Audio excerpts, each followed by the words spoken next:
Assalamualaikum warahmatullahi wabarakatuh.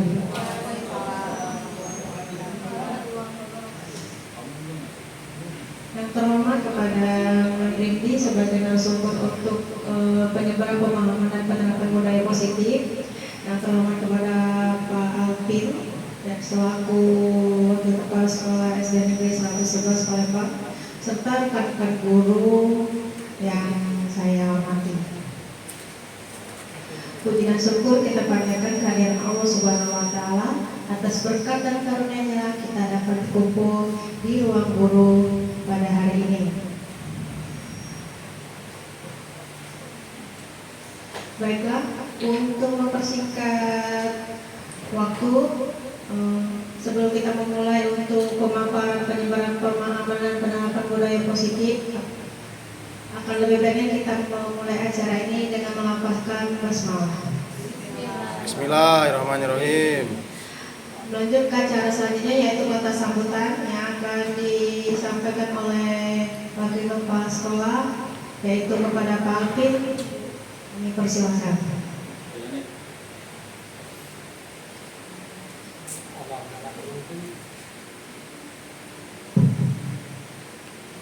Assalamualaikum warahmatullahi wabarakatuh. Selamat siang dan salam sejahtera untuk kita semua. Yang saya hormati Bapak Ibu rekan-rekan Dewan Guru SD 111 Palembang. Yang saya hormati narasumber Ibu Rini Eka Putri dari CGP Angkatan 10 Kota Palembang.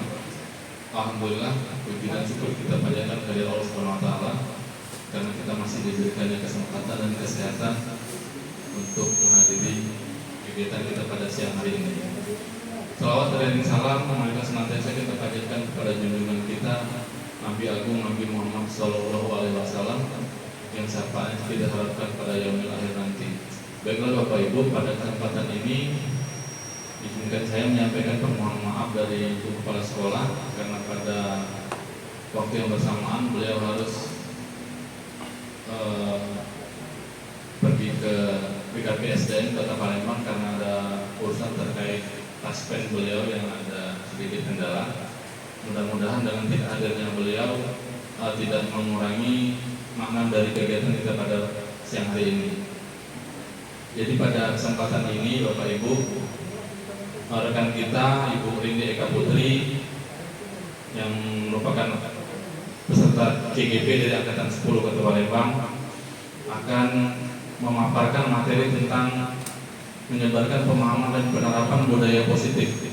Nah, nantinya apa itu budaya positif, apa itu dampaknya pada pembelajaran akan disampaikan dan dikupas tuntas oleh beliau. Maka dari itu pada kesempatan yang baik ini, marilah sama-sama kita perhatikan dan kita maknai bersama agar kegiatan ini dapat memberikan manfaat bagi kita semua. Kemudian saya mohon maaf juga jika pada kesempatan ini mengurangi sedikit waktu istirahat Bapak Ibu dan juga menyampaikan ucapan terima kasih karena sudah berkenan untuk menghadiri undangan kita yang disampaikan pada siang tadi. Demikianlah mungkin sambutan singkat ini. Saya akhiri, wabillahi taufiq wal hidayah. Wassalamualaikum warahmatullahi wabarakatuh.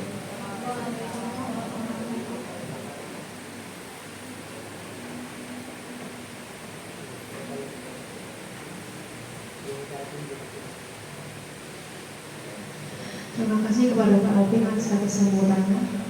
Dan melanjutkan acara selanjutnya yaitu doa yang akan dipimpin oleh Bapak Afrika. Kepada Bapak Afrika kami persilakan.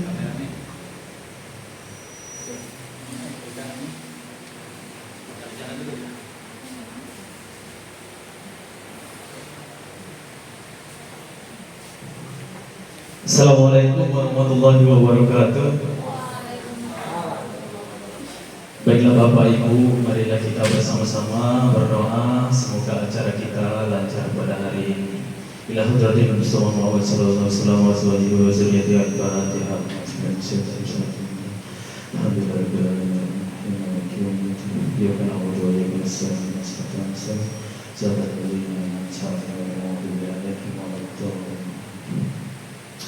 Ihdinas Astaghfirullahaladzim, astaghfirullahaladzim, alladzi la ilaha illallah wa atubu ilaih. Auzubillahi minasyaitonir rajim. Bismillahirrahmanirrahim. Alhamdulillahirabbil alamin. Alhamdulillah wa yughfiru mazidah. Ya rabbal alamin, alhamdu kama yanbaghi li jalali wajhika al-karim wa 'azimi sultan. Allahumma yassir kulli yasir wa ijbil kulli kasir wa sahib kulli qarin wa ya muqi kulli da'in. Wa ya mamana kulli muhibbi yasir ala kulli yasir fata yasir alaika yasir. Allahumma ya man la yahtaju ila bayani wa tafsir, hajatuna ilaikal katsir, hajatuna ilaikal katsir, hajatuna ilaikal katsir wa anta alimu biha wa hubi wa basir. Allahumma ighfir lana wa li walidina warhamhum kama rabbayana saghira. Rabbana zalamna anfusana wa taghfir lana wa tarhamna lanakunanna minal khasirin. Rabbana atina fid dunya hasanah wa fil akhirati hasanah wa qina adzabannar. Wa sallallahu alaihi wa alihi wasallam. Alhamdulillahirabbil alamin. Wassalamualaikum warahmatullahi wabarakatuh. Terima kasih kepada Bapak Pendeta atas setelah memimpin doa. Selanjutnya itu pemaparan dari Mempindi yang itu tentang penyebaran pemahaman penerapan budaya positif. Kepada Mempindi kami persilakan.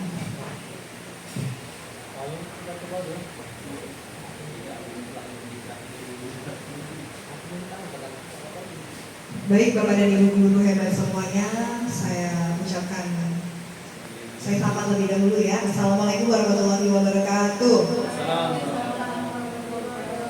Kurang semangat sekali lagi supaya kita lebih semangat lagi Bapak Ibu ya. Assalamualaikum warahmatullahi wabarakatuh. Sebelumnya saya ingin mengucapkan terima kasih kepada Bapak dan Ibu guru semuanya yang sudah bersedia dan menyempatkan untuk hadir pada kesempatan hari ini dalam rangka untuk penerapan atau menyebarkan pemahaman dan penerapan budaya positif. Saya percaya bahwa Bapak Ibu di sini pastilah memiliki waktu di luar, tetapi sudah bersedia untuk hadir di sini, itu sudah sangat saya apresiasi sekali. Terima kasih untuk itu Bapak Ibu semuanya. Baik Bapak dan Ibu semuanya, pada kesempatan kali ini izinkanlah saya untuk berbagi dengan Bapak dan Ibu terkait disiplin positif. Nah, sebenarnya apa itu disiplin positif Bapak Ibu? Ini kebetulan sekali karena ini sudah di penghujung bulan Juni kita membagi raport dan tahun depan merupakan tahun ajaran baru di mana kita akan menerapkan yang namanya kurikulum nasional. Nah, kurikulum nasional ini merupakan dari kurikulum Merdeka itu sendiri. Kurikulum Merdeka itu sangat berkaitan sekali dengan budaya positif juga. Karena sebenarnya selain kurikulum Merdeka, kurikulum K13 dan sebelumnya seharusnya juga menerapkan yang namanya budaya positif. Jujur Bapak Ibu, ini sharing saja. Setelah saya mengetahui tentang pemahaman tentang budaya positif ini, ternyata tindakan saya di kelas kepada anak-anak itu banyak sekali yang miskonsepsi Bapak Ibu. Oleh sebab itulah di sini saya ingin berbagi kepada Bapak Ibu semua apa saja sebenarnya yang miskonsepsi terhadap siswa kita tersebut dan harus diluruskan. Contohnya sebagai kasih intermezzo, menghukum anak misalnya tegak di depan kelas, atau misalnya kita menjemput anak di depan dari bawah tiang bendera, atau misalnya anak terlambat kita panggil di depan anak-anak yang lain sehingga anak yang merasa malu dan sebagainya. Masih banyak hal-hal yang kita lakukan yang biasa kita lakukan ternyata itu tidak sesuai dengan budaya positif. Oleh sebab itulah hari ini kita akan berdiskusi bersama tentang menyebarkan pemahaman dan penerapan budaya positif. Tapi sebelum itu Bapak Ibu, supaya lebih semangat, tidak lengkap rasanya kalau kita sebagai guru itu memulai kegiatan dengan memantik semangat guru dengan ice breaking ya. Nah di sini ada Ibu ice breaking. Ibu Widuri pas banget ya. Jadi tapi karena Bu Widurinya mungkin lagi ada ini ya, mau istirahat juga, saya pimpin ice breakingnya. Ya simpel saja, yaitu ice breaking tepuk semangat dan rindu. Ya Bapak Ibu ya, mohon kesediaannya untuk berdiri dulu Bapak Ibu ya, mohon persediaannya ya, berdiri dulu Bapak Ibu ya, biar kita itu tidak kaku setelah makan, sudah sholat gitu ya. Baik, mungkin Mungkin Bapak Ibu ada yang belum tahu atau sudah tahu ya, nama tepuk semangatnya adalah tepuk semangat Dangdinggo. Bisa diterapkan di kelas ya. Oke, kemudian seperti ini, tepuk semangat, prak prak prak, dang dang dang, prak prak prak, ding ding ding, prak prak prak, dung dung dung, prak prak prak, dang dang dang, ding ding ding, dung dung dung, set, ha ha ha, ha ha ngat, ha ha semangat, gitu ya. Bahunya itu harus digoyang-goyangkan. Ya benar sekali Bu Nur ya, gitu ya. Boleh ya seperti itu, harus digoyangkan dunia ini ya. Kita siap ya, tepuk semangat. Dang dang dang, ding ding ding, dung dung dung, dang dang dang, ding ding ding, dung dung dung, sa, aha aha ma, aha aha nga, aha aha semangat. Tepuk tangan sekali lagi dulu semua. Silakan duduk kembali. Pak Alvin kayaknya nggak takut banget ya. Tidak apa ya.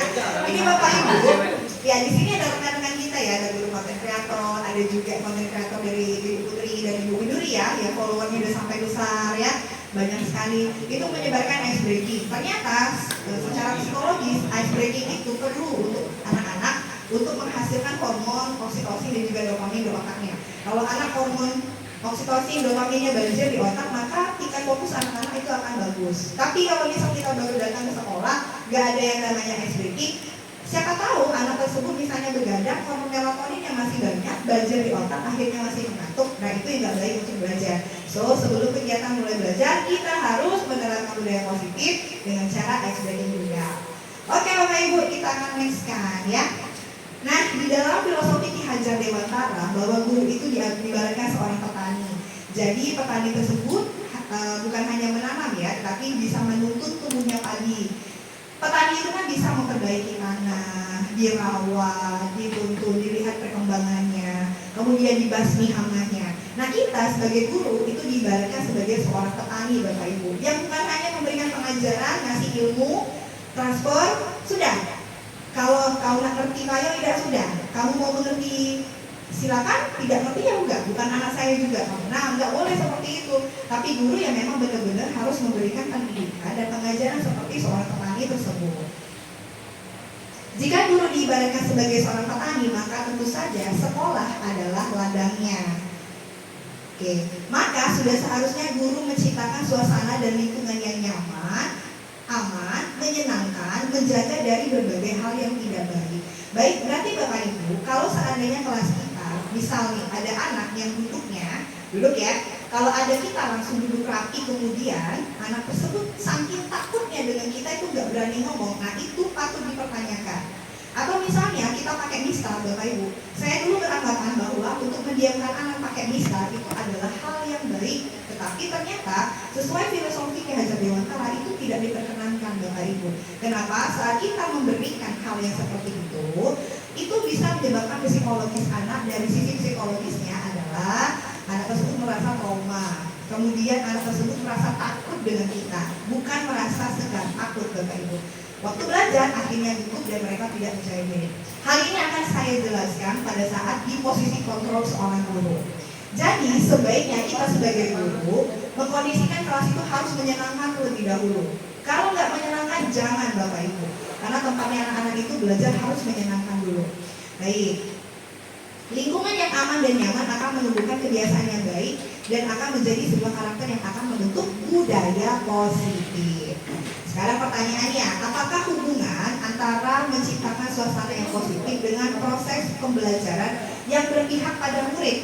Bapak Ibu, nanti di kurikulum Merdeka ini, pembelajaran itu benar-benar difokuskan untuk berpihak pada murid, bukan berpihak pada guru, berpihak pada murid. Artinya siswa itu maunya seperti apa, level belajarnya bagaimana, itu yang kita berikan, bukan sesuai guru. Jadi, mau nggak mau, siswa, anak-anak tentunya itu sukanya bermain Bapak Ibu. Kalau kita mau sesuai guru hanya sekedar memberikan materi, buku selesai, nah itu berarti kita memberikan pembelajaran tidak sesuai atau tidak berpihak pada murid kita. Berarti sebelum kita mengadakan kegiatan pembelajaran, tentu diadakan asesmen dulu tentang karakter. Namanya nanti Bapak Ibu pas kita melakukan kegiatan pembelajaran, silakan Ibu. Ada yang namanya 2 asesmen. Asesmen dan asesmen diagnostik kognitif. Perlu Bapak Ibu, jangan langsung memberikan pengajaran, harus adanya asesmen dulu. Sebelum mulai belajar ada asesmen namanya dua, asesmen diagnostik non kognitif sama asesmen diagnostik kognitif. Anak-anak itu ditanya dulu sudah makan nak? Jangan dulu langsung tanya mana PN aku di depan semuanya. Tidak seperti itu ternyata Bapak Ibu. Harus ditanya dulu kondisi hatinya. Adakah yang merasa sedih hari ini? Atau perasaan kalian bagaimana nak? Sudah tahu Mem, saya sedih Mem. Semalam nggak nonton film ini, misalnya gitu. Harus ditanya Bapak Ibu. Memang kita harus mendekatkan diri kepada anak-anak. Nah jadi apa hubungannya menciptakan suasana positif dengan pembelajaran yang berpihak pada murid? Suasana yang positif, yang nyaman kepada anak itu adalah cara kita sebagai guru untuk memberikan pendidikan sesuai dengan keinginan mereka. Nah disitulah yang disebut dengan berpihak pada murid Bapak Ibu.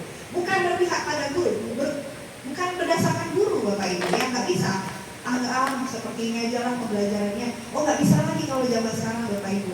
Kalau kita harus menerapkan pendidikan sesuai dengan filosofis yang ada di Lontara, harus berpihak pada murid. Oke, selanjutnya. Nah sesungguhnya pembelajaran yang berpihak pada murid itu akan terwujud pada suasana positif. Dengan menciptakan suasana positif, siswa dapat berekspresi. Sekarang cek Bapak Ibu, adakah siswa Bapak Ibu yang tidak mau mengekspresikan apa yang dipikirkannya? Berekspresi artinya apa? Misalnya disuruh maju ke depan, diem aja mantap di kelas. Disuruh tunjuk, siapa yang berani nak maju ke depan? Diem, nggak mau berani. Nah itu adalah indikasi Bapak Ibu yang harus kita pecahkan mengapa anak sampai tidak mau maju ke depan. Karena kalau kelas kita posisinya nyaman, suasana nyaman, gurunya nyaman, anak tersebut akan dengan senang hati tunjuk tangan dan maju ke depan dan dia berekspresi Bapak Ibu. Seperti itu. Kemudian juga anak tersebut bisa menyalurkan bakat, mengembangkan kreativitas, berkomunikasi dengan baik. Adakah siswa Bapak Ibu yang kalau ditanya dia nggak mau nanya? Mungkin ada satu dua ya. Tapi kalau mostly sebagian besar seperti itu berarti kita harus pertanyakan. Jangan ciptakan kelas yang kaku Bapak Ibu. Kita harus menciptakan kelas yang fleksibel, nyaman, aman untuk anak-anak. Jadi itulah prinsip dari pembelajaran sesuai dengan filosofis Ki Hajar Dewantara. Nah ini adalah konsep budaya positif, pendidikan dengan paradigma baru, disiplin positif, nilai-nilai kebajikan, kebutuhan dasar, motivasi perilaku manusia, posisi kontrol guru, keyakinan kelas dan segitiga restitusi. Yang ini saya yang keyakinan kelas, posisi kontrol adalah sama segitiga restitusi, itu yang saya benar-benar terjebak dalam miskonsepsi Bapak Ibu. Dan saya tidak tahu dengan Bapak Ibu semua, nanti saya akan ceritakan mengapa saya terjebak dengan miskonsepsi itu. Karena umum, itu yang kita pahami selama ini ternyata. Baik, nah paradigma baru itu artinya berorientasi pada penguatan karakter yang sesuai dengan profil pelajar Pancasila Bapak Ibu. Nanti kita kan sudah ada P5 ya untuk kelas 1 sama kelas 4 kemarin. P5 itu sebenarnya pembelajaran berbasis proyek sesuai dengan kebutuhan anak, bukan kebutuhan guru. Tentu kita harus adakan evaluasi lagi. Nanti di semester 2, semester tahun ajaran baru, kita akan berkoordinasi dari kelas 1 sampai kelas 6 untuk membentuk suatu proyek Bapak Ibu. Dan proyek itu bukan dari guru, kita yang menggali siswanya. Siswanya itu menemukan masalahnya apa, itu yang akan jadi proyek mereka. Nah itulah P5. P5 ini tujuannya untuk menumbuhkan yang itu tadi, berkebinekaan global, kreatif, gotong royong, nalar kritis, mandiri, beriman dan bertakwa. Itu Bapak Ibu, itu pemikiran paradigma baru ya. Kemudian perubahan paradigma teori kontrol, ilusi guru mengontrol murid, ilusi bahwa semua penguatan positif efektif dan bermanfaat, bahwa kritik dan membuat orang merasa bersalah dapat menguatkan karakter. Contoh, ini Bapak Ibu, ini ilusi kita selama ini Bapak Ibu ya. Saya tidak tahu Bapak Ibu, tetapi ini di saya pribadi, bahwa kritik dan membuat orang merasa bersalah dapat menguatkan karakter. Kadang kita mengatakan kepada anak, kamu ini soal kayak ini gak bisa. Kayak mana ada bisa soal kayak ini? Bagi kita mudah soal itu, tapi bagi anak-anak itu sangat sulit bagi mereka kalau mereka belum paham. Nah hal-hal yang seperti itu Bapak Ibu ternyata adalah ilusi yang tidak baik bagi kita. Bahwa kritik, nah kritik lagi misalnya membandingkan teman-temannya. Coba misalnya matematika pembagian, enak ini dia lagi tidak bisa, ini mana sih itu, nah itu dia lagi bisa. Itu tidak boleh Bapak Ibu. Dengan kita membandingkan, dengan kita memberikan kesalahan mereka, itu maksud kita bagus supaya dia termotivasi. Tapi sebenarnya anak-anak itu tidak mengerti ngerti hal yang negatif itu adalah sebenarnya untuk positif untuk kita. Mereka nggak ngerti apa yang diucapkan guru, apa yang diucapkan orang tua, baik itu positif dan negatif, itulah yang dipercaya mereka. Makanya orang tua jangan sering sekali berkata yang negatif kepada anaknya. Misal, Bapak Ibu ya, Mano, soal pembagian ini, gak bisa kamu, kakak kamu saja bisa, masa kamu gak bisa? Itu satu. Terus yang kedua, coba kayak dia tuh peringkat 1 terus, katanya masa kamu gak bisa jadi kayak anak itu, dia aktif nih ya, dengan cara membandingkan, dengan cara mengkritik kekurangan anak, itu adalah tujuan orang tua bagus, biar dia termotivasi untuk belajar. Ternyata hal tersebut tidak menguatkan karakter, bahkan itu justru melemahkan karakternya. Itu Bapak Ibu ya. Kemudian, di sini ada teori kontrolnya Bapak Ibu ya. Oke, teori motivasi itu ada untuk menghindari hukuman, untuk banyak sekali motivasi eksplisit Bapak Ibu ya, dibagi dua disiplin positif itu menurut teori kontrol itu ya, ada motivasi eksplisit, ada motivasi intrinsiknya ya. Oke, ini nanti saya akan jelaskan lebih dalam. Coba Bapak Ibu, saya ingin bertanya kepada Bapak Ibu dengan kata-kata disiplin. Siapa yang ingin berpendapat? Menurut Bapak Ibu, maksud disiplin itu apa sih? Silakan Bapak Ibu. Ada yang ingin berpendapat? Boleh. Ini aja, lumrah aja. Disiplin itu apa sih sebenarnya? Silakan. Apa? Melaksanakan sesuatu tepat waktu. Oke, apalagi Bapak Ibu? Menurut Bapak Ibu disiplin itu apa? Menyelesaikan tugas dengan tanggung jawab, taat dan patuh. Ada lagi? Yes. Jadi seperti itu benar semua Bapak Ibu ya. Jadi disiplin yang sudah disampaikan Bapak Ibu itu adalah pengertian disiplin dengan pemahaman kita. Nah, berdasarkan bahasa Latinnya, disiplin itu artinya belajar Bapak Ibu. Makna asal dari kata ini berkonotasi dengan disiplin diri dari murid-murid. Jadi konotasi Bapak Ibu. Disiplin diri membuat orang menggali potensinya menuju sebuah tujuan. Namun dalam budaya kita, makna kata disiplin telah berubah menjadi sesuatu yang dilakukan seseorang pada orang lain untuk mendapatkan kepatuhan. Kecenderungan umum adalah menghubungkan kata disiplin dengan ketidaknyamanan. Jadi biasanya disiplin itu cenderung tidak nyaman Bapak Ibu ya, karena berkaitan juga dengan yang tanggung jawab tadi, berkaitan juga dengan hal yang harus kita patuh. Itu disiplin pada pengertian umum yang kita pahami saat ini. Baik Bapak Ibu ya. Nah, di sini ada 5 kebutuhan dasar manusia. Jadi 5 kebutuhan dasar manusia itu ada penguasaan, kasih sayang dan rasa terima, bertahan hidup, kesenangan dan kebebasan. Mengapa harus tahu dulu kebutuhan dasar manusia? Ini berkaitan dengan psikologis anak Bapak Ibu ya. Jadi ada anak misalnya di kelas yang tantrum Bapak Ibu, yang tantrum, cari perhatian, nangis gak jelas, wah segala macam, gak mau dengerin gurunya. Nah, disinilah posisi kita sebagai seorang guru harus menggali sebenarnya apa kebutuhan dasar yang dibutuhkan oleh anak ini. Jadi tidak boleh langsung kita menjudge anak ini, anak ini gak patuh di kelas ini.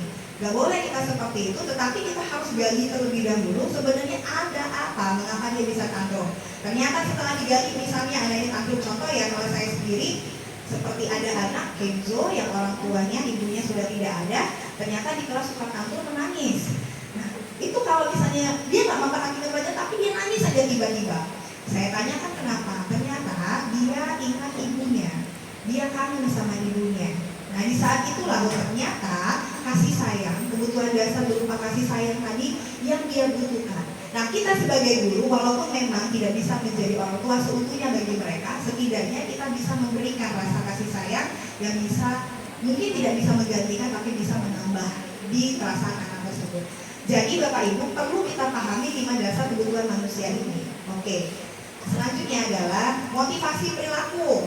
Biasanya orang-orang untuk mengerjakan sesuatu ada motivasinya. Yang pertama, untuk menghindari ketidaknyamanan, untuk mewujudkan disiplin tadi ya Bapak Ibu ya. Yang kedua, untuk mendapatkan imbalan, motivasi orang tuh.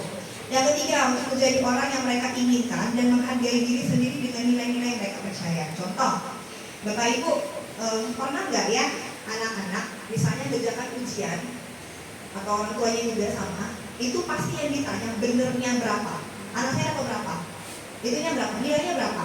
Bahkan ada yang membandingkan Bapak Ibu. Kita nilai hati-hati dengan pemberitahuan nilai Bapak Ibu ya, apalagi misalnya di grup, karena itu cenderung ricu Bapak Ibu. Kenapa? Kalau kita memberikan nilai, post situs jumlah nilai, jumlah ininya langsung di grup, ada beberapa opini nanti di sana. Ricu, kenapa? Satu, ada orang tua yang misalnya nilai anaknya di bawah standar itu merasa malu melihat anaknya dipajang seperti itu. Tidak nyaman Bapak Ibu. Yang kedua, cenderung saling, kalau anak-anaknya pikirannya positif ya enak, tidak mengejek temannya yang di bawah. Tapi kalau misalnya ini sedang senang-senangnya mengejek teman, ya kamu cuma dapat 60. Nah itu nggak boleh Bapak Ibu ya. Jadi ada motivasi siswa untuk mendapatkan belajar itu hanya mendapatkan nilai saja. Ada yang seperti itu tanpa memahami. Nah macam-macam motivasinya. Ada juga yang misalnya pengen dapat ranking karena akan dapat imbalan dari orang tuanya, dapat sepeda, dapat mobil. Jadi macam-macam motivasi perilaku dari manusia itu. Dan itu tidak merdeka Bapak Ibu ya. Nah menurut Ki Hajar Dewantara, merdeka itu artinya tidak hanya terlepas dari perintah, akan tetapi juga cakap buat memerintah diri sendiri. Sebaiknya motivasi itu berlandaskan dari dirinya sendiri tanpa adanya tanpa adanya istilahnya iming-iming dari luar juga, misalnya pengen dibelikan apa, tapi benar-benar pengen belajar, pengen seperti itu motivasi intrinsik namanya Bapak Ibu. Baik, nah ini Bapak Ibu kita akan diskusi bersama Bapak Ibu ya. Di sini ada posisi kontrol seorang guru Bapak Ibu. Di sini ada penghukum, pembuat merasa bersalah, manajer, pemantau dan juga teman. Oke Bapak Ibu, sekarang saya ada kasus Bapak Ibu ya, kasus di sini. Silakan Bapak Ibu tentukan kira-kira masuk ke posisi kontrol apa. Guru itu posisi kontrolnya ada 5, penghukum, pembuat merasa bersalah, manajer, pemantau dan juga teman. Ada 5 posisi kontrol. Kita di mana Bapak Ibu? Di sini ada kasus Bapak Ibu ya. Nah, ada misalnya patuhi aturan saya atau awas ya kalau kamu tidak mengerjakan tugas. Nanti ibu tegakkan di depan kelas kamu. Nah itu. Jadi seorang penghukum bisa menggunakan hukuman fisik maupun verbal Bapak Ibu. Posisi kontrol kita sebagai guru, penghukum itu bisa menggunakan kekerasan fisik maupun verbal. Orang yang menjalankan posisi penghukum senantiasa mengatakan bahwa sekolah memerlukan sistem atau alat yang lebih menekan kepada murid-murid. Contohnya perkataannya, patuhi aturan saya ya, atau awas nanti ya. Kamu selalu saja salah. Terus ada juga pasti selalu yang terakhir selesai. Selalu mengatakan hal itu. Lalu seperti ini, guru seperti ini senantiasa percaya bahwa hanya ada satu cara agar pembelajaran bisa berhasil, yaitu cara dia. Nah, misalnya kita pengen anak kita itu mengerjakan tugas hanya dengan kita berikan ancaman. Nah, itu posisi kontrol kita sebagai penghukum Bapak Ibu. Anak-anak diberikan ancaman supaya dia mengerjakan tugasnya. PKM, awas kamu ya, nggak mau mengerjakan tugas nanti besok kita ditegakkan. Nah, seperti itu penghukum posisi kontrolnya. Kemudian nada penghukum itu biasanya nada suara tinggi, bahasa tubuh, mata melotot, dan jari nunjuk-nunjuk menghampiri. Terlambat lagi, pasti terlambat. Selalu datang terlambat. Kapan bisa datang tepat waktu? Nah, itu Bapak Ibu, itu posisi kontrol kita sebagai seorang penghukum. Tanyakan kepada diri Anda, bagaimana perasaan murid bila guru berbicara seperti itu pada saat muridnya datang terlambat? Coba Bapak Ibu, saya ingin bertanya, kira-kira apa perasaan Bapak Ibu kalau seandainya Bapak Ibu datang terlambat, kemudian Bapak Ibu mengatakan, kamu ini terlambat terus ya? Iya ya, terlambat terus datang ke sekolah kamu ya? Bagaimana perasaanmu? Sedih ya, betul. Coba jelaskan dulu. Saya sedih begini. Ya pada saat guru langsung menjudge kayak gitu, saya posisi siswa, karena pernah saya di sekolah ya namanya kayak itu ya. Yang pasti yang pertama malu, karena di depan teman-teman yang lain. Terus yang kedua sedih, pengen nangis tapi depan uang kan, mungkin nangisnya dalam hati, ya Allah mulut ibu ini, aku anak depan uangnya. Itu ya, malu, sedih, terus juga mungkin ya kecewa sama diri sendiri juga karena nggak bisa tepat waktu. Luar biasa. Bapak Ibu kita berikan tepuk salut dulu dengan Ibu Putri ini ya. Tepuknya gini, salut. Tepuk salut. Salut.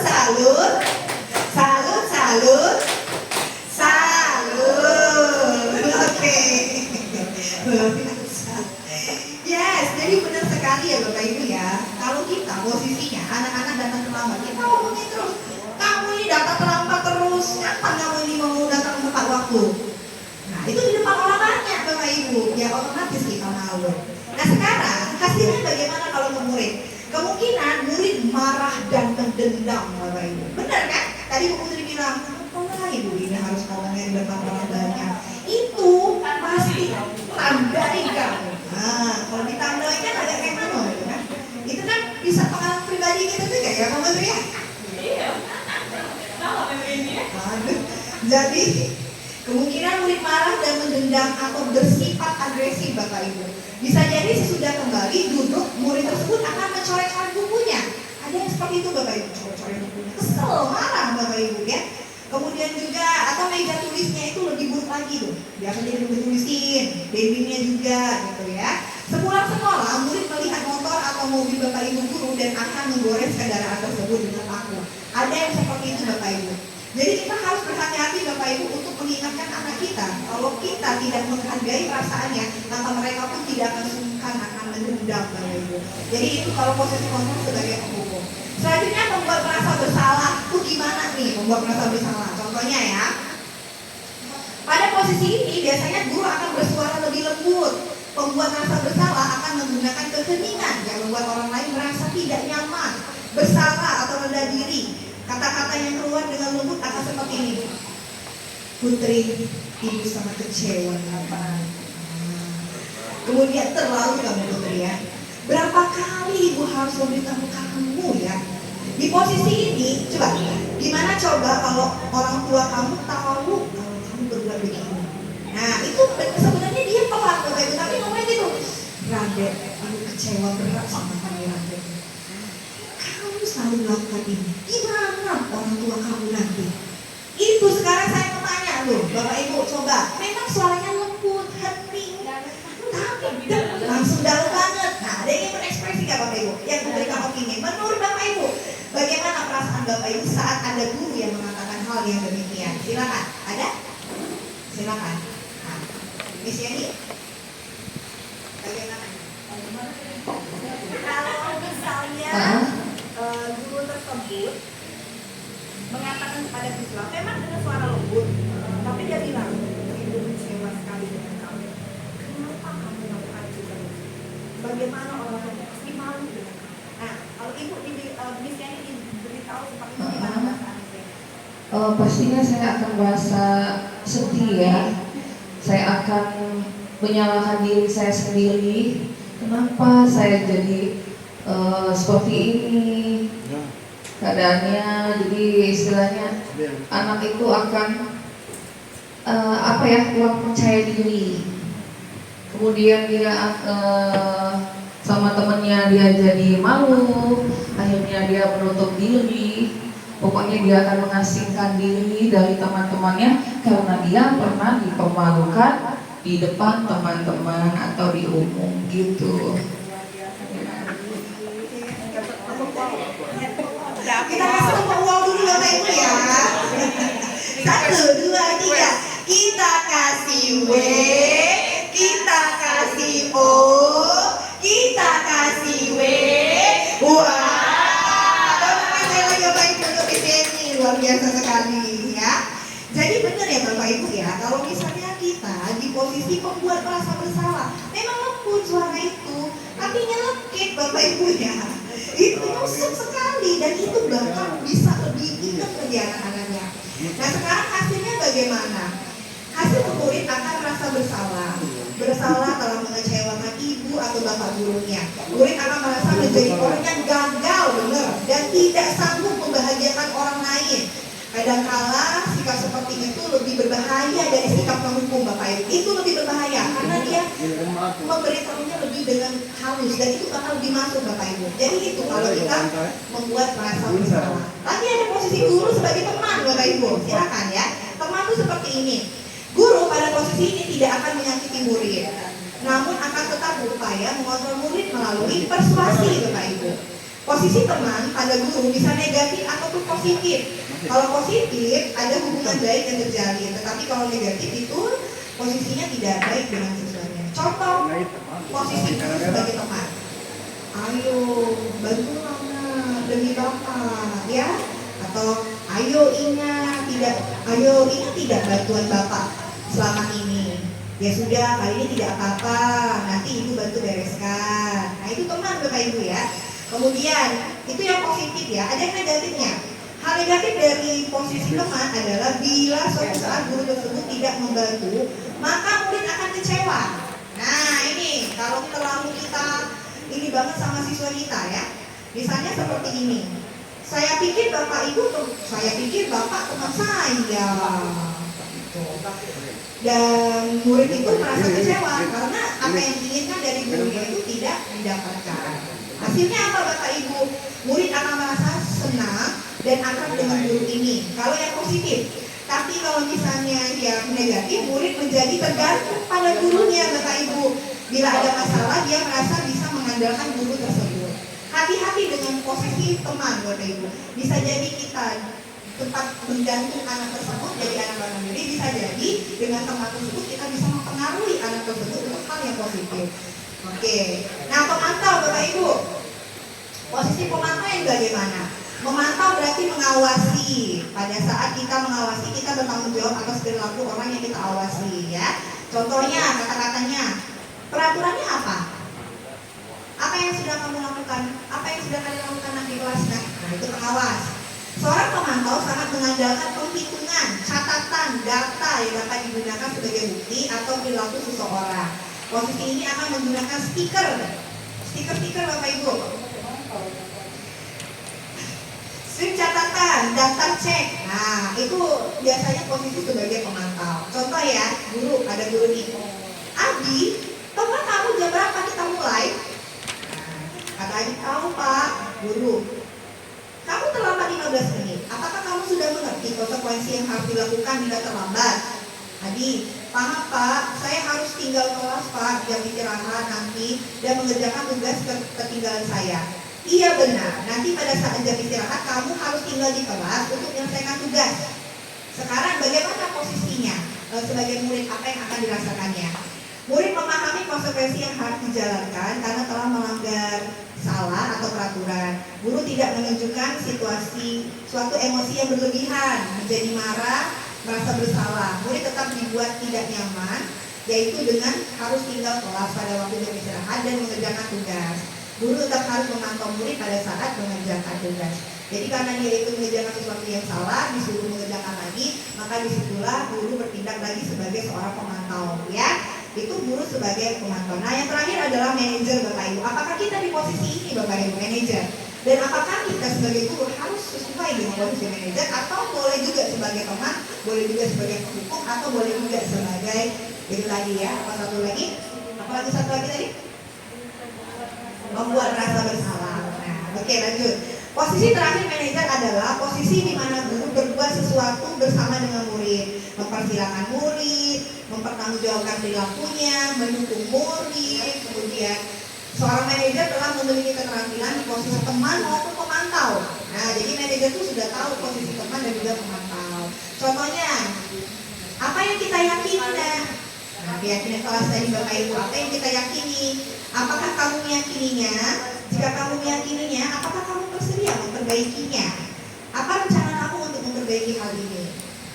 Nah ini adalah posisi guru sebagai seorang manajer. Bapak ibu, misal ada anak rokok nih, kemarin ya rokok kasusnya. Kita langsung misalnya, apa yang harus kita lakukan? Kalau misalnya ketemu siswa SD yang merokok bapak ibu, silakan, ada yang ingin merokok ini nggak? Apa dulu nih yang harus dilakukan? Kalau kita sebagai seorang guru, ada siswa SD ditemukan, tapi dia merokok. Apa yang harus kita lakukan? Boleh? Oke. Iya. Ketemunya di depan kita. Ya. Ya kalau misalnya naluri berhenti ya, sih, nah, tahu ya, kan itu teman kita kan, enggak, nah, tahu ya, ada ya, nah, kawan deh, merokok, kau bagus nih yang kau, sini dulu, nah itu kayak guru tipe 1, kan ada juga yang kayak gini yang berhenti. Kalau dulu saya pasti marah-marah kayak gitu Pak. Tapi kalau saya sekarang karena dia lagi di depan teman-temannya mungkin ya lihat dulu, ambil dia tapi jangan depan kawannya. Baru mungkin kita cari tahu kan. Tahu? Dinasehati bukan dimarahi ya. Nah, itu. Tapi kebanyakan guru langsung yang tadi tipe 1. sini kamu sini. Hebatnya bagusnya kawe merokok kawe. Ada yang sampai temen guru saya waktu di SMA waktu dulu bakar rokok sebelum-sebelumnya isep atau satu bungkus langsung isep.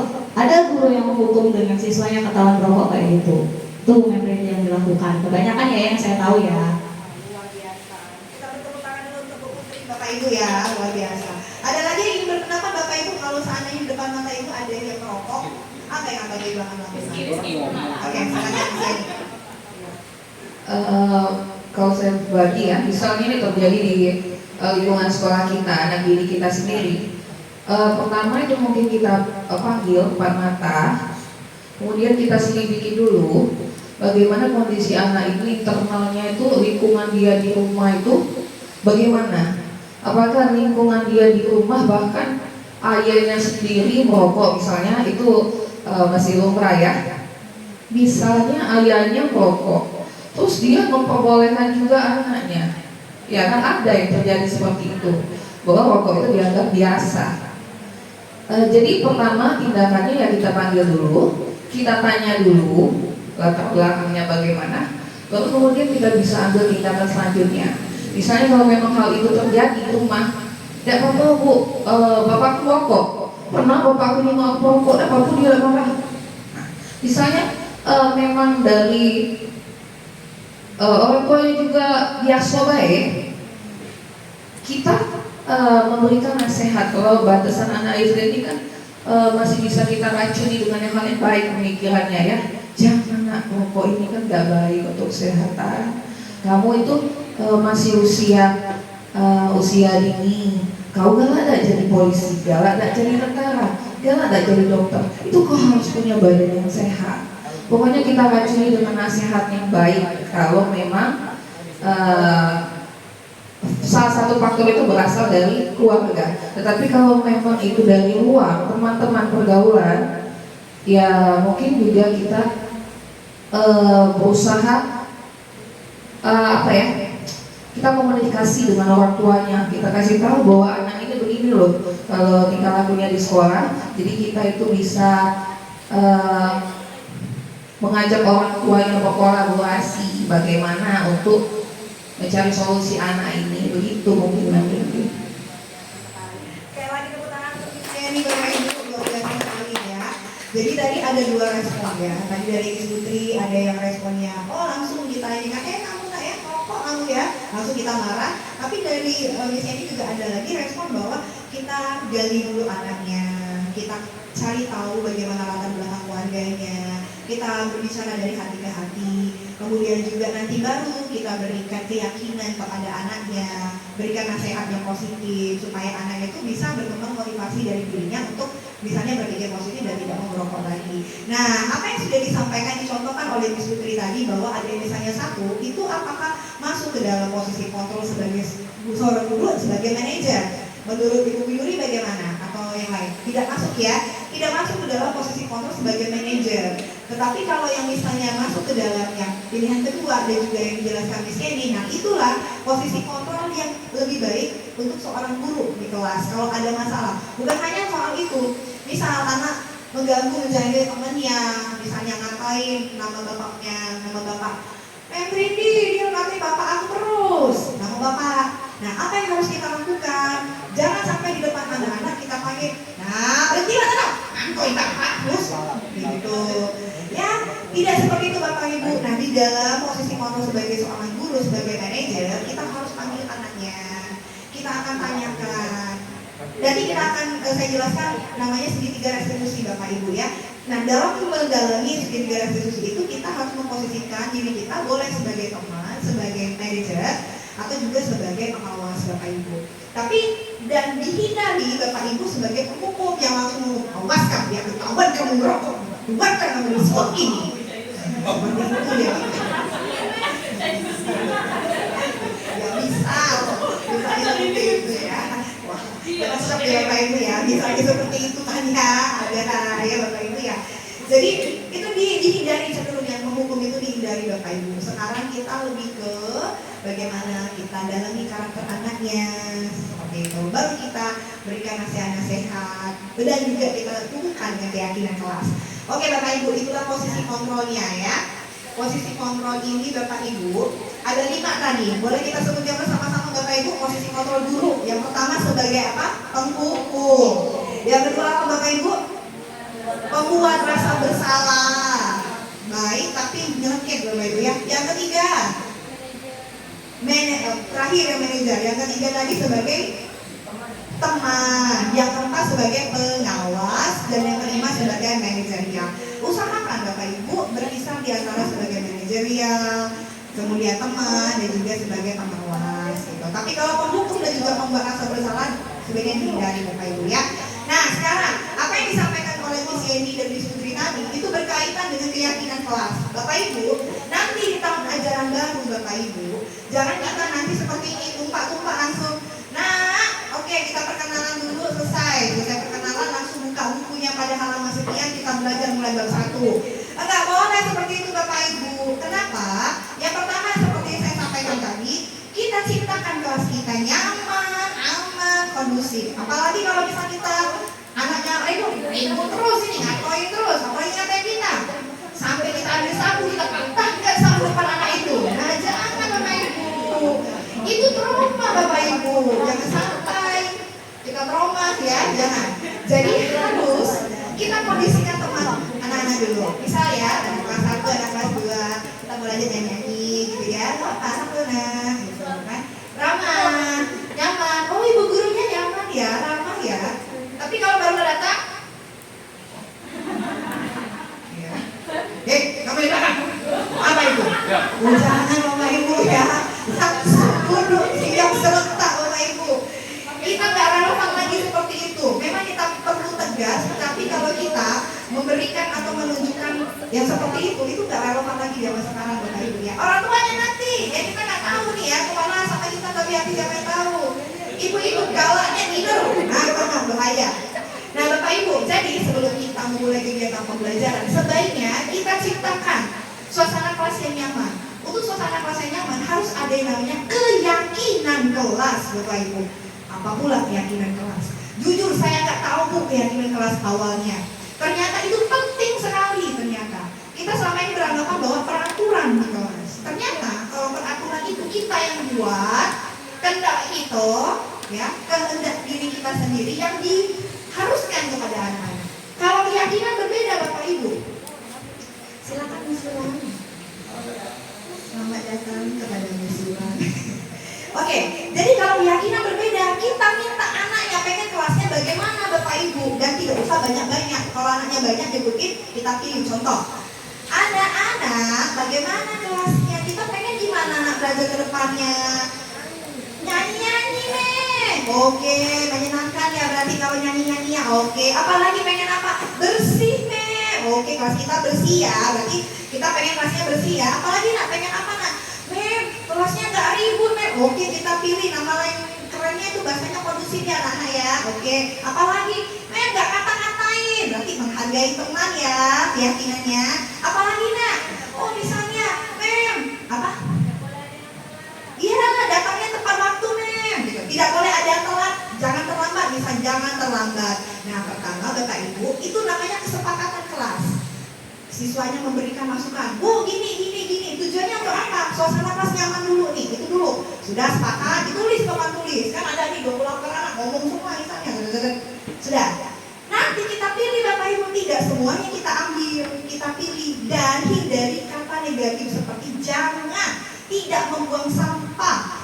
Itu tidak boleh. Gunakan kata-kata yang positif. Contoh, misalnya jangan membuang sampah sembarangan, diganti menjadi buang sampah pada tempatnya. Itu. Kemudian tidak boleh ngejek nama orang tua, ngatain orang, diganti menghargai teman-temannya. Itu diganti dengan kalimat positif, diambil intisarinya, ambil paling tidak 3-5 poin, lalu Bapak Ibu print, Bapak Ibu di print, sudah di print, buatkan kanvas, boleh kertas, tanda tangan anak-anaknya. Anak-anak ke depan boleh nanti pakai warna ya, saya itu kalau saya pakai kanvas Bapak Ibu ya, warna itu cat. Anak tuh senang banget Bapak Ibu kalau dia sudah merasa diajak, dia akan berkomitmen.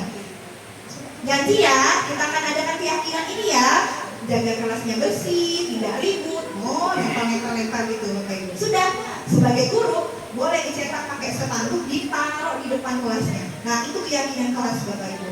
Inilah yang kita akan hubungkan terus dengan siswa kita. Nah berarti Bapak Ibu ya, kalau keyakinan keras itu adalah pernyataan universal yang mudah dipahami, dan harus diikuti anak-anaknya juga. Oke, nah sekarang beda peraturan dengan keyakinan. Kalau peraturan, nih dilarang mengganggu orang lain. Kalau keyakinan, menghormati orang lain. Hadir sekolah 15 menit sebelum pembelajaran. Keyakinan kelas menghormati orang lain dan berkomitmen. Dilarang menggunakan narkoba. Keyakinan kelasnya kesehatan. Jadi kalau peraturan itu sifatnya lebih memaksa dan kata-katanya juga cenderung yang tidak positif. Kalau keyakinan kelas dia cenderung lebih positif Bapak Ibu ya. Dan itu berdasarkan motivasi siswa. Bapak Ibu tahun ajaran baru diusahakan seperti itu. Jadi sebelum mulai buatlah dulu kesepakatan dan keyakinan kelasnya. Di print pakai spanduk, ditempel di kelas. Jadi nanti masing-masing kelas kita, kurikulum merdeka ada Bapak Ibu ya, di dalam pelatihan mandiri di PMM, keyakinan kelas itu dilakukan, difoto, upload jadi aksi nyata kita, bisa. Itu keyakinan kelas ini Bapak Ibu ya. Nah jadi ini penting Bapak Ibu untuk membuat komitmen kepada anak-anak supaya kelas juga masa aman. Nah ini yang terakhir Bapak Ibu, segitiga restitusi. Apa pula itu segitiga restitusi? Berkaitan dengan keyakinan tadi Bapak Ibu. Segitiga restitusi dalam penyelesaian masalah. Ada kasus di kelas kita tidak bisa langsung menjudge. Kamu ini udah buat PR terus singko ini ya. Tidak ada masalah. Itu tidak akan menyelesaikan masalah.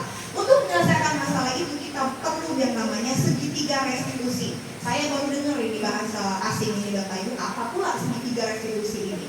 Ternyata untuk menyelesaikan suatu masalah kita butuh 3 tindakan. Yang pertama adalah 1. Menstabilkan identitasnya, Yang kedua, validasi tindakan. Dan yang ketiga, menanyakan keyakinan. Menstabilkan identitasnya seperti ini. Misal ada kasus, ada anak nangis, saya panggil ke kelas, gitu ya. Kenapa? Katanya kamu bikin nangisnya si Kayla ya. Cika saya panggil. Iya Mem, saya kesel banget sama si Kayla. Kayla itu nyontek terus Mem. Gara-gara dia nyontek terus, lalu saya tendang dia Mem. Gitu. Nah kita pertama harus menstabilkan identitas dulu. Artinya apa? Pertama kita tanyakan dulu ke anaknya apa yang sudah dilakukannya. Seperti itu ya. Kasusnya bagaimana? Yang kedua, kita akan sebutkan, oh seperti itu ya nak. Kenapa nak kamu melakukan hal seperti itu? Menstabilkan identitas. Ya karena kesel Mem. Karena dia sudah berbuatnya seperti itu, nyontek terus. Saya udah belajar, enak banget dia nyontek, tinggal nyontek. Kita bilang sama si Kayla, sama si Citra. Oke, baik Citra. Mem sangat mengerti perasaan kamu. Kamu sudah belajar, tapi ternyata dicontek sama teman. Mem mengerti perasaan kamu. Kalau Mem di posisi kamu, Mem pasti juga merasa kesel dan marah kepada kamu Kayla, karena kamu sudah berusaha. Tapi Mem hargai kamu, walaupun salah kita tetap ambilnya positif. Tapi Mem hargai kamu tidak berbuat lebih lanjut seperti misalnya kamu julakkan si Kayla itu sampai jatuh, atau misalnya kamu jemput rambutnya sampai dia menangis. Bapak Ibu ya, tidak sampai seperti itu. Kamu hanya mendorongnya seperti itu. Terus apa tindakan kamu? Ya lalu saya dorong Mem. Oke, kamu dorong ya nak. Nah sekarang Mem tanya, kira-kira perbuatan kamu mendorong siswa teman kamu itu apakah sudah tepat nak? Gitu. Salah atau benar? Ya salah Mem. Gitu. Nah kira-kira kalau misalnya salah itu sesuai nggak ya dengan keyakinan kelas kita? Dia ngomong tidak sesuai Mem. Tidak sesuai dengan keyakinan yang mana nak? Menghargai teman. Oh berarti tindakan kamu seperti itu berarti tidak sesuai dengan keyakinan kelas. Coba posisi kamu kalau kamu dijulak seperti itu, kamu sedih nggak? Sedih Mem. Nah begitu juga dengan perasaan teman kamu, dia juga akan merasa sedih. Berarti kalau misalnya tidak sesuai, apa yang akan kamu lakukan? Nah, Kayla akan minta maaf Mem, Citra akan minta maaf Mem kepada Kayla, tapi Kayla juga sedih Mem kalau seperti itu. Jadi apa yang akan kamu lakukan? Kalian jangan, Bapak Ibu jangan kita yang menawarkan solusi, tapi dia yang bisa membagikan solusi sendiri. Oh iya Mem, nanti saya minta maaf Mem sama si Kayla karena sudah mendorongnya. Tanyakan lagi, kira-kira keyakinan kelas apa yang akan kamu gunakan untuk memperbaiki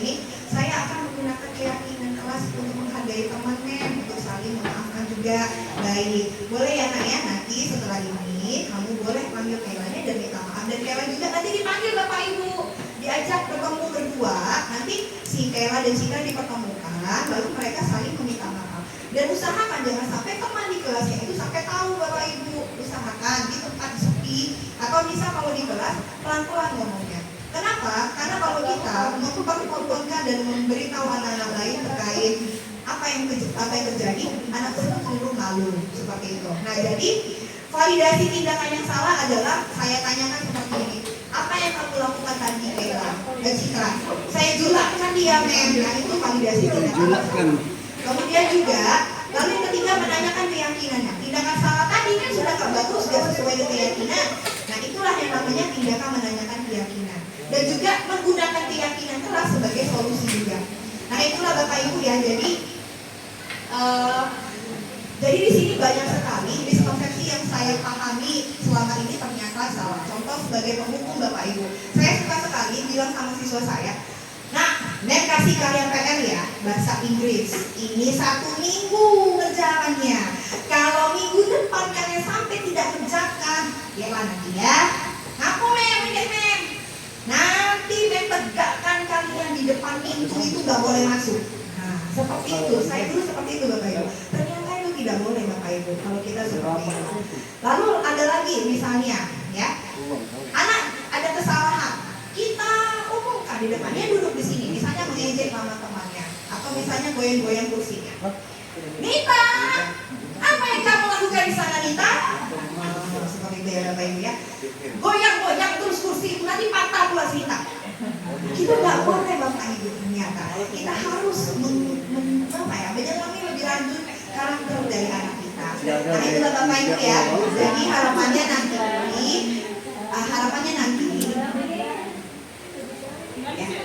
oh nangis ditanya nangis ditanya nah akhirnya nangis Bapak Ibu karena seperti itu anak merasa malu itu akhirnya sedih ya berbaju matanya yes ngadu orang tua akhirnya ngadu orang tua dan teribulah konflik yang berkepanjangan antara orang tua dan guru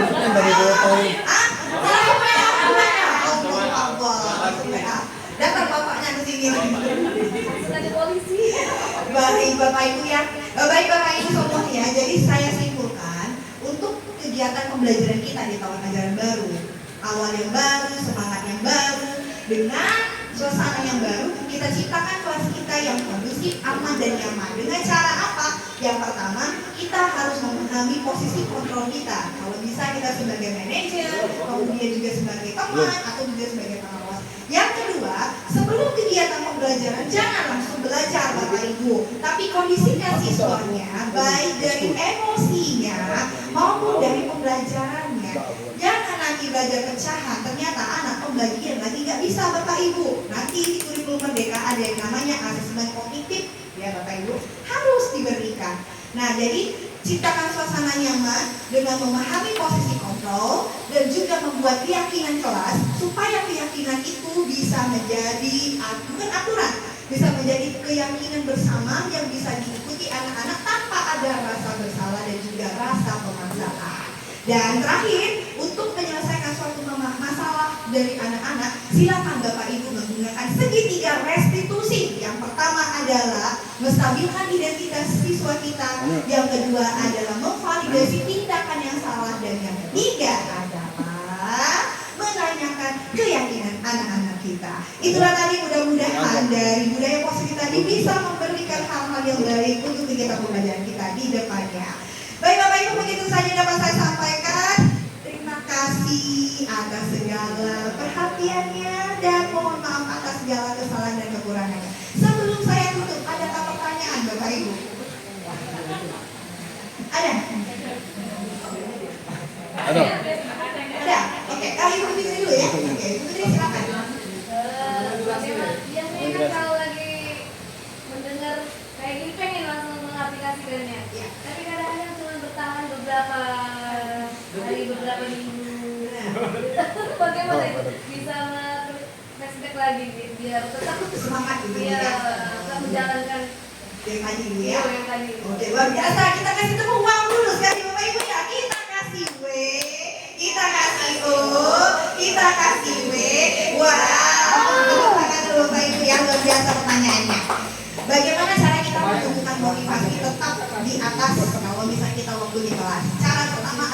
dengan teman saya kita, bukan saya, tapi adalah teman kita. Kita lihat teman kita Bapak Ibu yang sudah menerapkan hal tersebut. Biasanya contoh ya, misalnya seperti saya menjadi kelas 4 nih. Saya itu kadang motivasinya rendah terus, yang tanya tinggi terus, rendah terus. Tapi saat saya melihat teman saya, Ibu Putri, misalnya Ibu Putri, aktif sekali ngajak temannya. Contoh ya, Pak Rizky juga sama, dia menerapkan hal yang sama. Melihat siswa rekan kita di samping itu aktif sekali ya.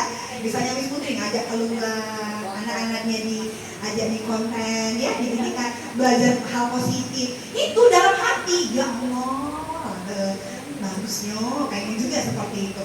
Nah, Pak Rizky ini juga kemarin seperti itu ya, melihat siswa saya yang bermain. Akhirnya siswanya juga mau, Pak Rizky juga ngajak siswanya bermain. Jadi salah satu cara untuk memberikan motivasi adalah dengan sharing dengan teman-teman kita terkait pembelajaran yang sudah dilakukan satu.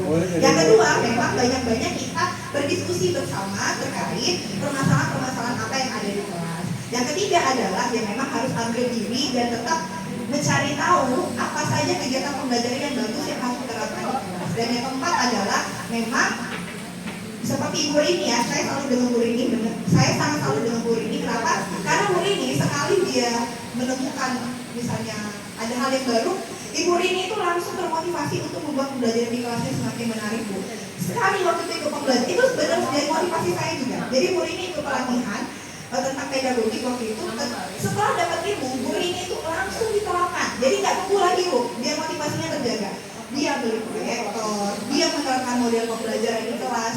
Bu Rini berefleksi, oh ternyata kalau saya ngomong ini nggak bagus. Ternyata Bu Rini pakai speaker. Anak-anaknya yang dulu cenderung misalnya monoton, sekarang Bapak Ibu, ini saya cumi jempol ya Bu Rini ya, itu semakin aktif di kelas Bu Rini, positif. Nah dari sinilah ternyata hal positif ini kalau bisa langsung cepat kita eksekusi. Kalau enggak dia akan cepat redup lagi. Caranya ya boleh kita tulis, boleh kita share lagi. Seperti itu ya.